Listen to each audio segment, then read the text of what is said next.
Just need to get recorded. It's ready. We're not ready and we're not ready. To the stage needs sign.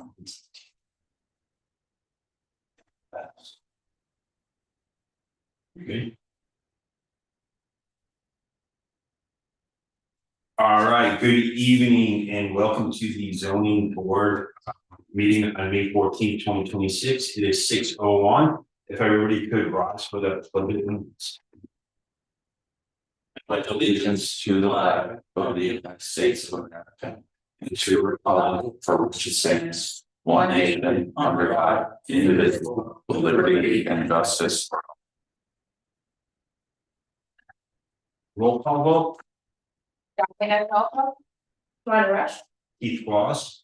Steve Mark is not here today. He had a conflict tonight and couldn't scheduling conflict and couldn't make it. And Laura Lambert has resigned from the zoning board as she's moving out of town. So given that, we'll skip old business right now. We'll move that to the end and we'll go into new business if everybody's okay with that. For the record, Mr. Chairman, there are 3 members here. There is a quorum. This is a legal meeting of the zoning board of adjustment. Yes, yeah. Yeah. So I want to ask the applicant of ZBA case 2026-02 20 Ferry. So you know that we do not have a full board. We do have a quorum. We can hear this tonight, and then whatever this board decides would be the decision that would take place.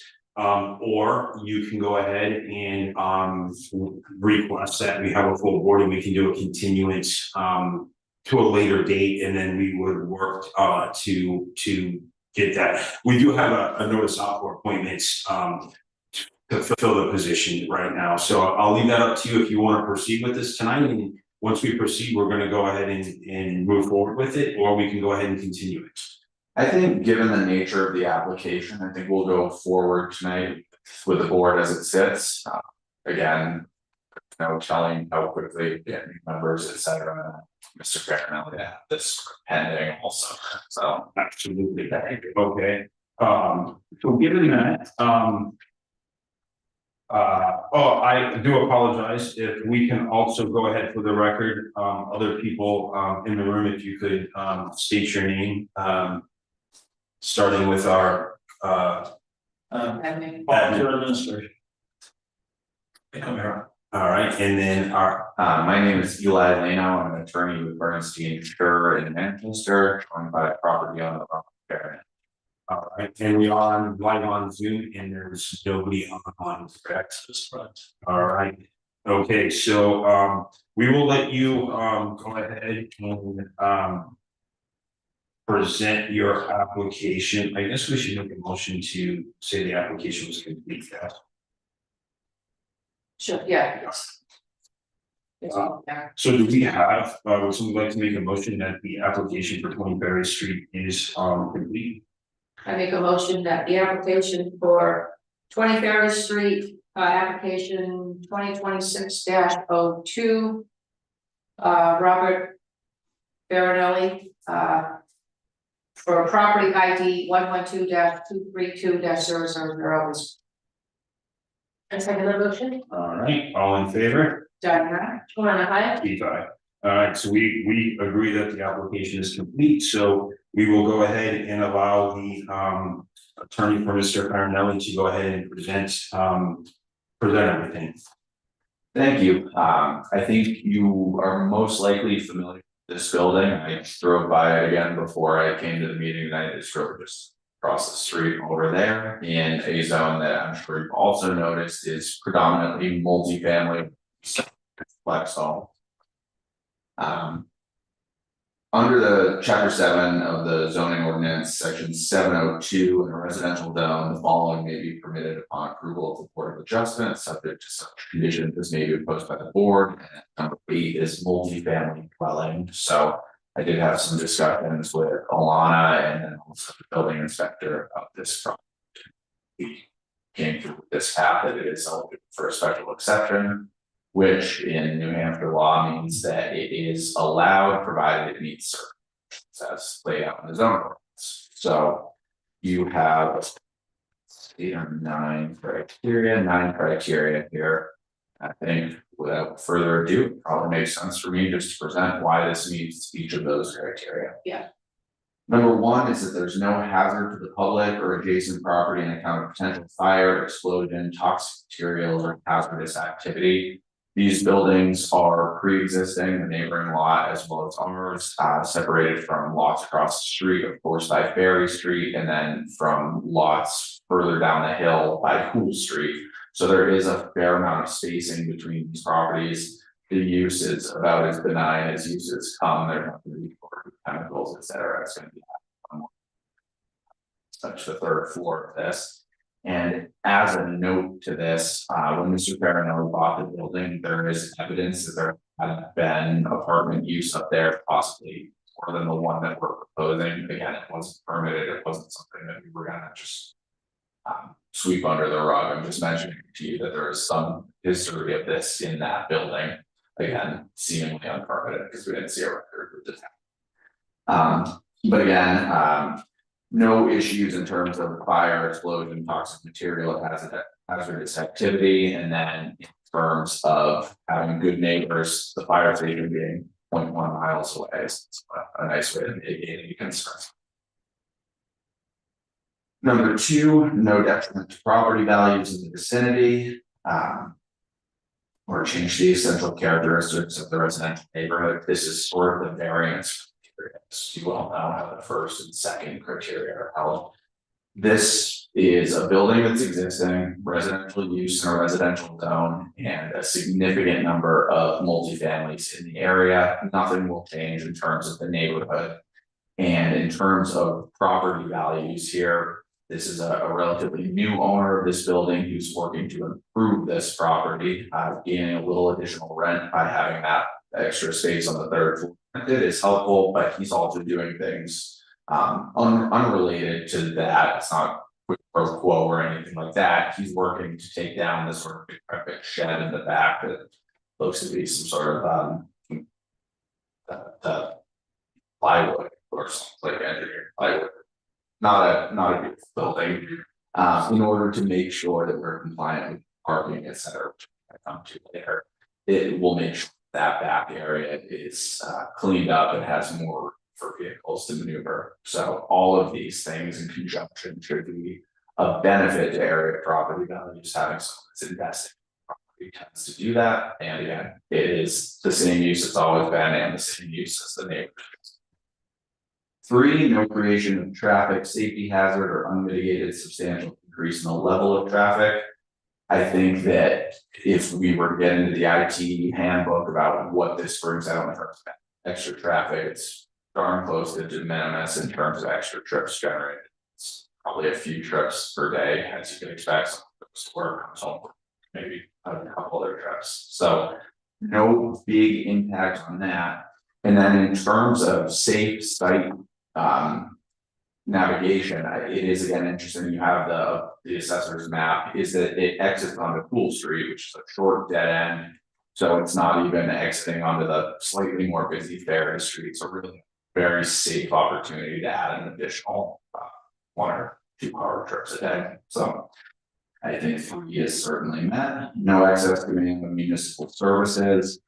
But again, it's, I feel like a broken record here, but it really is one more apartment unit while we're in a housing crisis in southern New Hampshire. It's not going to add a significant amount more water, more waste disposal, any of these things.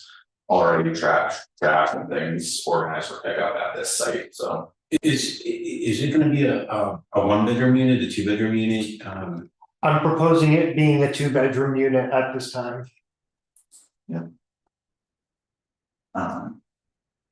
But again, either 1 or 2, it's not a huge number of people in this situation. It's reasonable size. No significant increase in stormwater runoff onto adjacent properties. I think this is a better question when you're building new buildings. There shouldn't be any change from what's there right now, which is the standard. So no indication of stormwater change in any way. An appropriate location for the proposed use, and this goes back to the character of the neighborhood. We talked about this is is next to our building on both sides, and then across the street is in the infill development zone, that's the plot line, the zone line. And it's allowed by right directly across the street, so as you drive down that street, we all understand that zoning districts are legal fallacy, but when you're driving down that street, you're not like, oh, that's single family, this is multi-family, it's a cohesive neighborhood street, so no change to that front here either. So absolutely an appropriate location, no adverse impact on health and safety of residents or others in the area. And proposed use shall not be detrimental to the use of development of adjacent or neighboring properties. Again, it comes back to that same general answer that it's the same use as the neighbors on basically every side, many or on that street. So I can't see.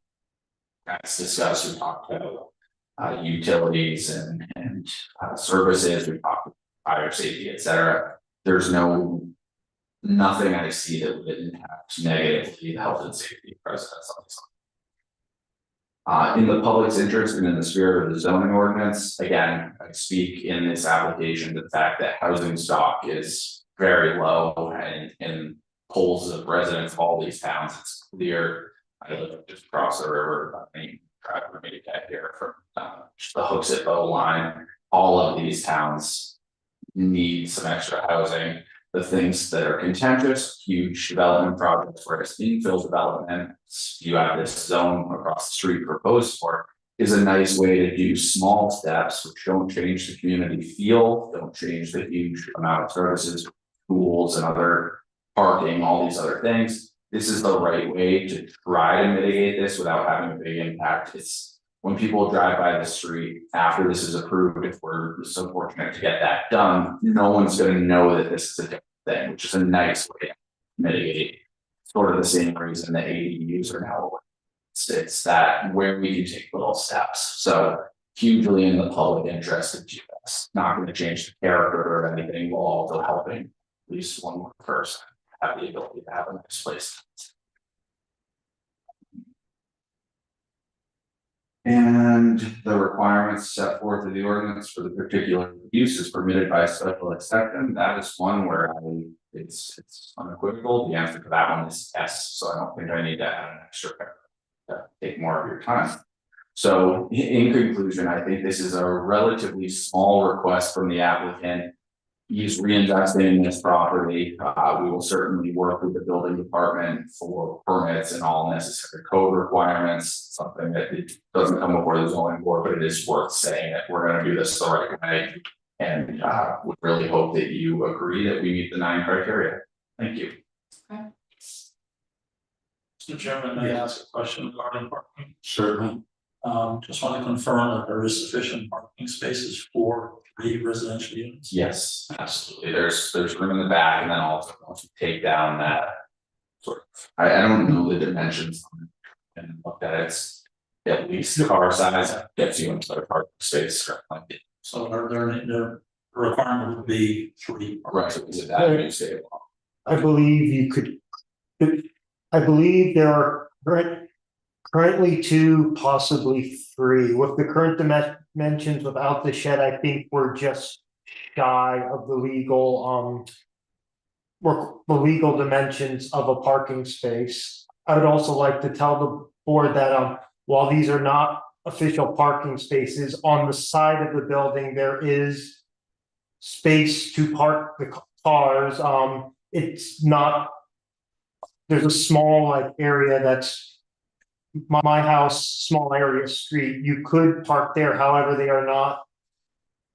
do not meet the dimensions of an official parking space, though they could be considered as alternative parking, if you may. And what's helpful about that, obviously, is that we live in Amazon society. There is rooms that folks can park, and there's not a conflict in the designated parking area for the tenants as well. But there's a little bit of for dinners. Can you open up the package so we can see the names with this drawings in there, where the house is located. These are the same. Oh, Oh, it's easier to see. Yeah. But now people stay on, they don't have that.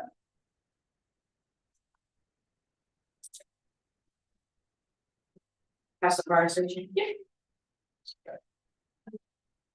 Alright, so. Oh, this is the. Is this what you're talking about? Is this the building? that- Yeah, it's better than that. Okay. And I, Okay.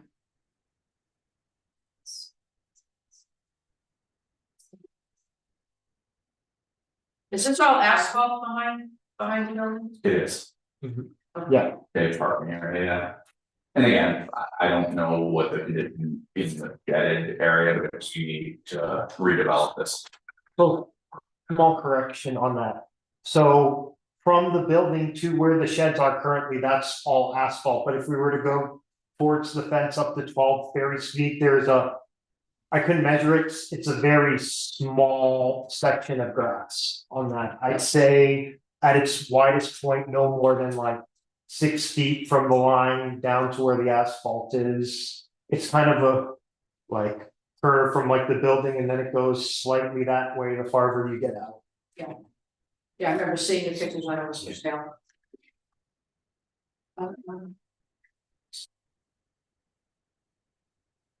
You have other questions or you want deliberation?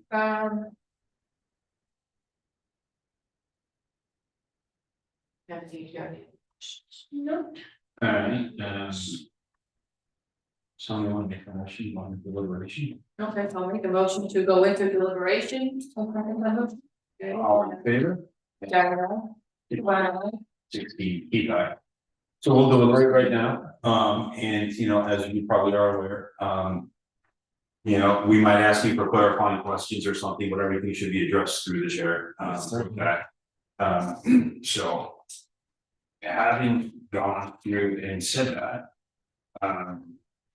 Does any of the board members have any specific questions before we start to the criteria?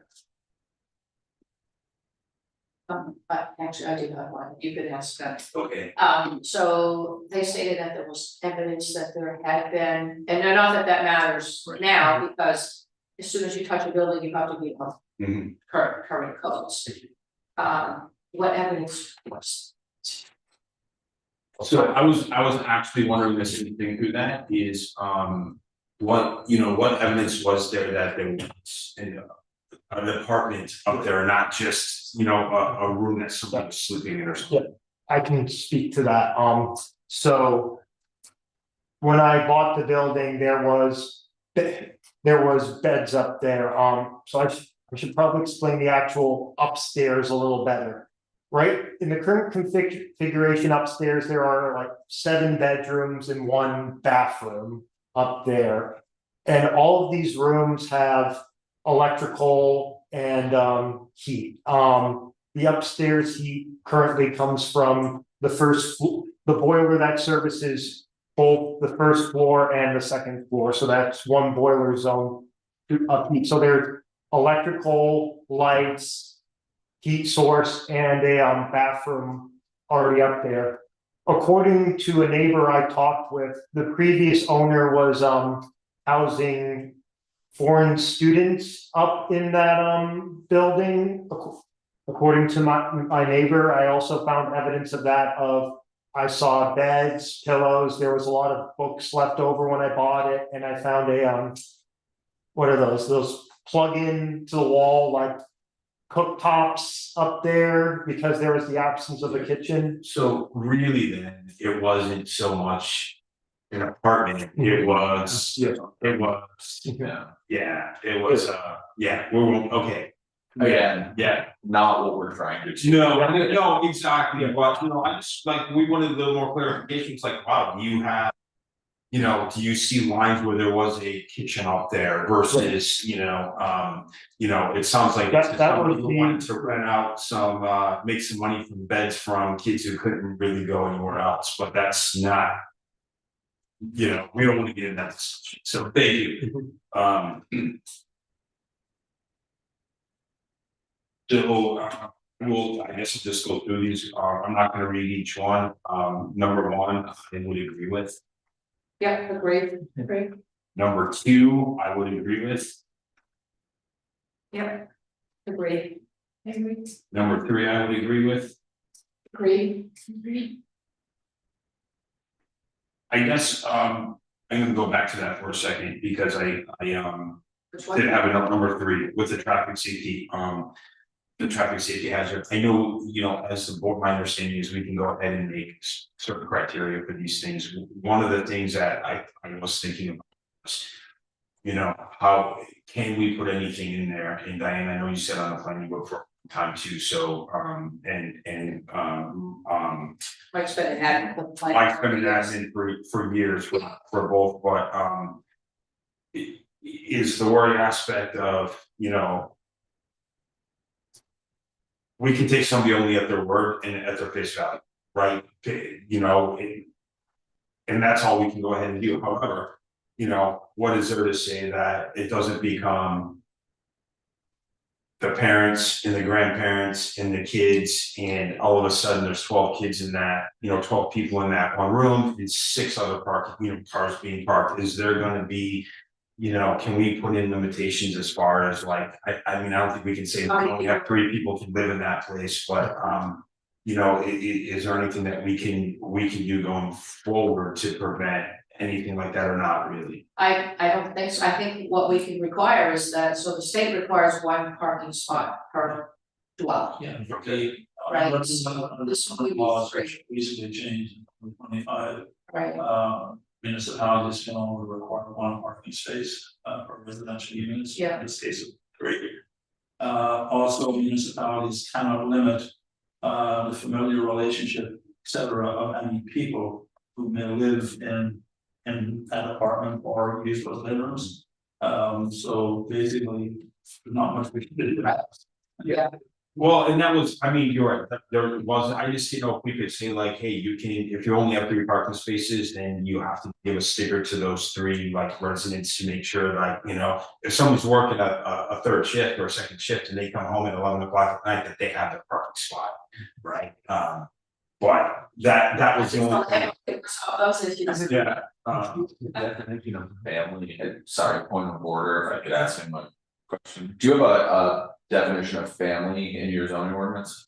Because that's how some municipalities get by it, management as a family is no more than 4 unrelated people living together. So if you have 2 people and 3 kids, that's still a family, but that's, okay. but if you don't have that, I think it's. Okay, so then go back to 3, we already established, we all agree with that. Yeah, 4, you know, again, the only thing that I can think of with this is that we don't know how many people are gonna be living in there. Like, you know, when Canal came in, right, they said there was only gonna be X amount of students that were gonna live there, right? And that tripled triple of country, they ended up telling us, you know? So we really don't know if that's gonna go ahead and have an impact on water school, because we don't know who might be running that, so. yeah, well, I think, like, the impact, it's not like they have to put in more sewer lines and they're gonna be worked off, the bills are just gonna be high, the water bill's gonna be higher, the sewer bill's Yeah, gonna be okay. higher. Yep, For the landlord, but they don't have to do like any data. yeah. Okay, alright. Okay, I'm agreeing with number 4. Agreed, number 4. Number 5, that's kind of a no-brainer, yeah, I would agree with that. Yeah, agreed, I mean, the outside of the property's not Yeah. changing. No. Number 6, So. Oh. And Joanna agree with them, 5 also. Oh, yes, agreed, number 5. Agreed. I guess I heard him, but, That's why I asked. and then, number 6. It's kind of like, yeah, you know, it's a building and it's got available space, so. Yep, agreed with number 6. Agreed. Number 7, I would agree with that because we're not looking to do anything besides make it a place for people to live. Yep, agreed. Agreed. Number 8, yeah, we need a few more beds in homes for people to stay in, so I would agree with that one. Agreed, number 8. And number 9, make it a clean sweep. I mean, I don't see, why don't disagree with that one either. So, Agreed. make a motion to come out of the deliberation. Second, All in favor? Diane, Joanna, Keith, aye. And, does somebody want to make a motion to grant the special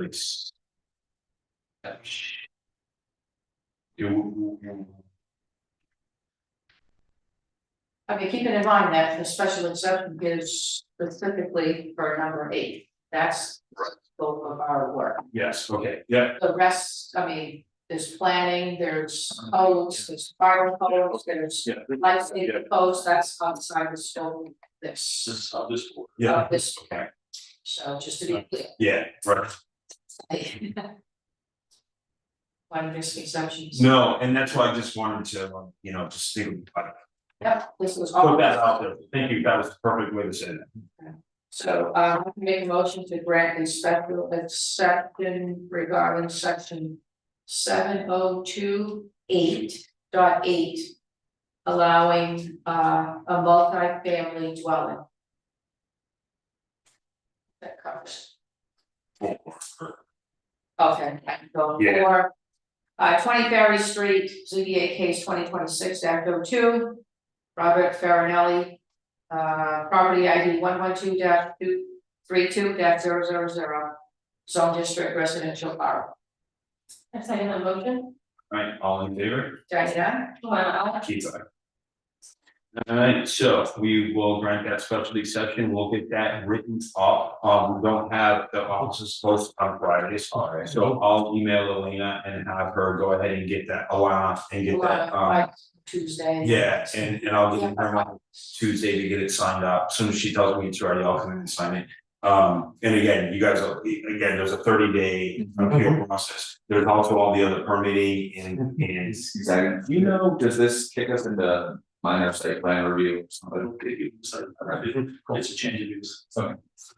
Yeah, so, yeah, no problem, you guys could just, And then that was planning, so zoning first, then planning, then all the codes, then fire inspection codes and all that.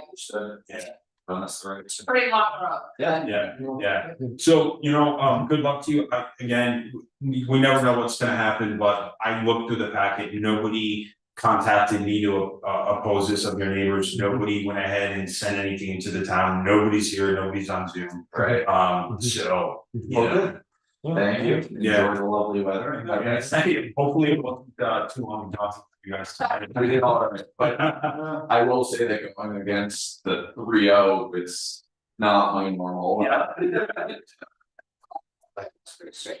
But it was pretty straightforward, the application, it's nice when we have a complete application and everything's kind of spelled out really well and that we can just go through it and. Well, thank you. And go, so thank you for that. That's why I hired him to do this, I don't think I would have been as neat and organized. Have a great night. Thanks. Good night. Strive to. Thank you.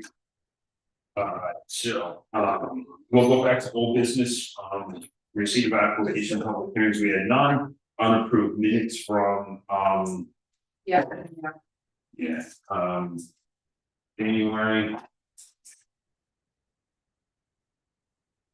I already read those over. Oh, yeah, that's from Ferry Street. I mean, River Road. Yeah.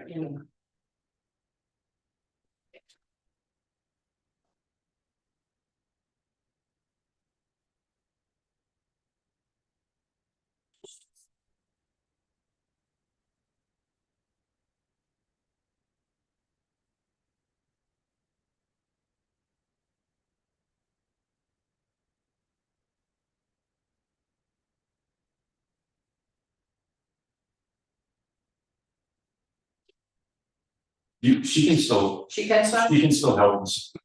Right, Yeah, even though you're not here, you can still vote and sign those, so we'll need Some a, people will stay. yeah, no, Motion to accept the minutes, what was it? Of April 9th, 2026. I'll second. All in favor? Diana, Keith, aye? Joanne, I. All right. Okay, so. let's- Correspondences and other business. Last meeting, we was on board of changes to the fee schedule, Yes. and then was pending a change at the planning board. So the planning board did, update their abutter fee notice to correspond with the zoning board fee proposal. That was the only change made since the last time around. So if the zoning board is willing to move forward, you can vote on the changes to the fee schedule that were agreed at the April 9th meeting. Yeah. It was. Yeah, I think we should So you make can a read- change to these. For Mike to belt me. So essentially, what we're looking at is. What are we looking at? In this page. Yeah. you know, mark it red. Yeah. The application, well, yeah, I started looking at the planning zone, so I was like, this is great, I don't understand that. So, we're bringing up the application from $200 to $250. And we're bringing up the abutter notices from $15 to $30. And the newspaper public notice fee from a minimum of $350 to.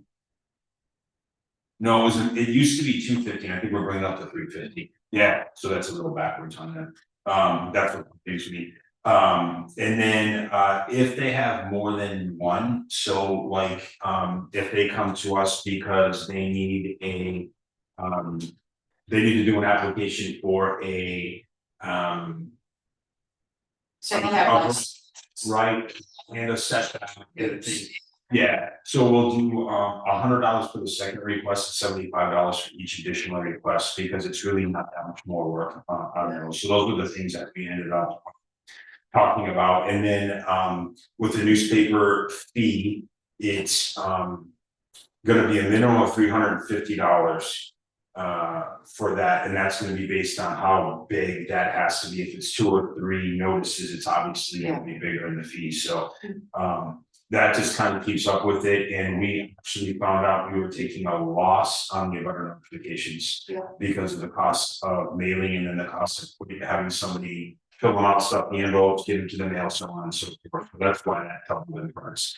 And these should be good then for a few years. We did this so that it was. Yeah, but we did these so that we would have to keep reviewing these every year, and we aligned it with the planning board, so. I'll make a motion to approve the zoning board of adjustment fees. Okay. All in favor? Diana, Joanne, Keith, aye. okay, here we go. And then I would like to make a motion to eliminate Zoom unless an applicant requests it because they cannot be here live. Second, All in favor? Diana, Joanne, Keith, aye. nobody, nobody shows. Yeah. And it just, if an applicant wants it, then we do it, right? If like the last one we had with the applicant was, in Yeah. North Carolina or something, because he was training.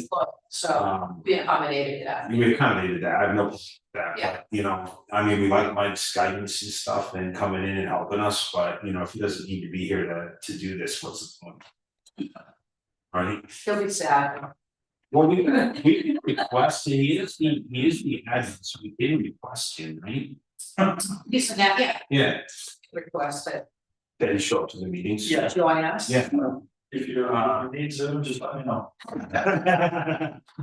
And I don't know of anything that's coming down the pipe, I haven't heard of anything that's come in for, we might have another case, we do need, we do need members.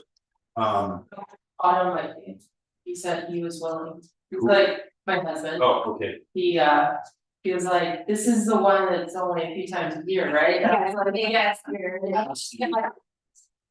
So, it could be more, is that something that, is there a conflict with the husband wife team? and he's also the, He's the health inspector. Yeah. That would match it. yeah, I figured it was only question if we knew people personally. Yeah, Yes. yeah, and that's just with anything that Yeah. comes up, right? Yeah, I mean, maybe it's something that, so, cause we need, a full member and we need two alternates. Because Laura resigns. Yeah. Although if he's interested, he should. Yeah. Send it. John, John, and, okay. don't get the ball rolling. Yeah, there's no issue there, we had that same situation with planning board. So it is. yeah, so it's just a matter of, he just needs to put in a request and the select board appoints. Like, if one of your neighbors come, and they wanna build, big barn on the front lawn, and you'd have to, there's two people would be. Yes. The only thing that's required by law now, since last year, is that any member that sits on both boards are required now by law to recuse themselves from whichever hearing. They can't hear something here on the zoning board and then goes before the planning. They go, the planning board, I have reviews. So, Oh. actually, will that happen with this particular case? Probably, yes. Because they're gonna have to go in front of the planning board. Yeah. Right? Yeah. So, It's. But they've got it's legal. plus two alternates, so. Yeah. yeah, Yeah, that's, it used to be optional, now it's and remember that sort of on both boards, must recuse themselves if they're hearing this similar to class. Other than that. I don't have anything else, motion, go ahead. So these minutes, Yeah. right, if we don't have anything else, are we gonna wait like 6 months or 9 months before we sign those minutes, or? Well, my thinking is, we have to have a meeting, and a motion to sign minutes. Now, we could, and again, our administrative person here, can we do it as, so here's the problem, right? We discussed this before. Even if we do it as an electronic meeting where I put out the minutes and I say, read the minutes and tell me if you have any issues or concerns with them, and if you would approve them, if we do something like that. However, that now is a meeting as well, so technically, if we have a meeting to sign the minutes, then we have to have another meeting because to sign those minutes, because we have. This is not a case that's pending, that's pending approval. So of I minutes. know we just have to have them published within 5 days, I think. Yeah, I'm available Within 5 days. So, And then as far as signing goes, do you know how long, There's nothing that says anything about actually signing them. The Oh. only thing I will mention is that you cannot do a Zoom meeting. Because a quorum of members. yeah, you're right. Yes. well, I wasn't thinking Zoom, I was just thinking about, yeah, you know, kind of deal, so, I guess maybe what we should do is, What you could look at, Mr. Chairman, is ask John Harrington to look into electronic signatures for the ZBA members. but we still wish to approve. Maybe a motion to approve, it's just kind of meeting. So, But I'm just thinking, leaving the minutes hanging open regarding a meeting that all we did was approve prior minutes, I mean, just in case. yeah, so what, Fine. why don't we do this, why don't we look at, cause we're in May right now. Yeah. If we schedule a meeting, in June. 4 weeks out, right, you know, whether it's a Wednesday night or even if it's a planning board night, right, because we would do a 2-minute meeting. Yeah. Just to approve and sign the minutes unless unless we find out that we have a case that we're gonna be hearing within the next 2 to 3 weeks, then we can Yeah. just go ahead and it can wait, right? And you're right, a case thing we should get signed, cause I remember. What was it? We had one like last September, or October or something, and then we were assigning it in January and we were like, Just in case something comes up, yeah. you know, it'd just be nice to Right, have that. What button. I'm gonna do is ensure that the draft minutes are delivered to the town, so that if anybody wants to see them, they can. And in conjunction with that, they can also request a copy of the recording. What time are the planning board meetings? So Well, we can meet at 6 o'clock, Yeah, 6 o'clock. 6:00, 6:15, just because I know people from planning board probably start showing up at 6:15, 6 o'clock to get ready, just to open the meeting, approve the minutes. And so for this, it would be the three of us, and you're here for planning anyway, so just me and you, and have to Yeah. additional people that show. We would just have to, Sean post the meeting now. Boom. Oh, yes. Yeah, not even. Yeah, Yeah. when's your next planning board? Next week. Speech.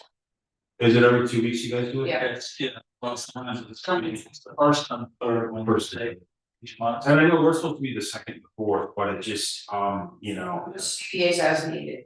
it's as needed. So yeah, I kind of like that idea. If something comes up in the next week or so, that we know we're gonna have a meeting, if not, then. Then, It'll be June 3rd and the 17th. okay, so maybe the June 3rd meeting. Okay, Schedule a meeting early, 5-minute meeting. One agenda item, June 3rd, 6 P.M., one agenda. and you can, so Alana can put. Alana can do the meeting notice for you, she can do the agenda. Yeah, just be done with it. Post it, and then notify us, Steve. Yeah. Yeah, and then again, if a case comes in the time before then we can just go ahead and not have a meeting. Does that work for you? From that time frame, I just don't know if like kids and all that, you know, with everything, if you're good or not. Alright. I think that's it. Anybody have anything else? Alright, so we will make a motion to adjourn the meeting at 6:43. 43. Let's argue about that. Yeah, 4 minutes.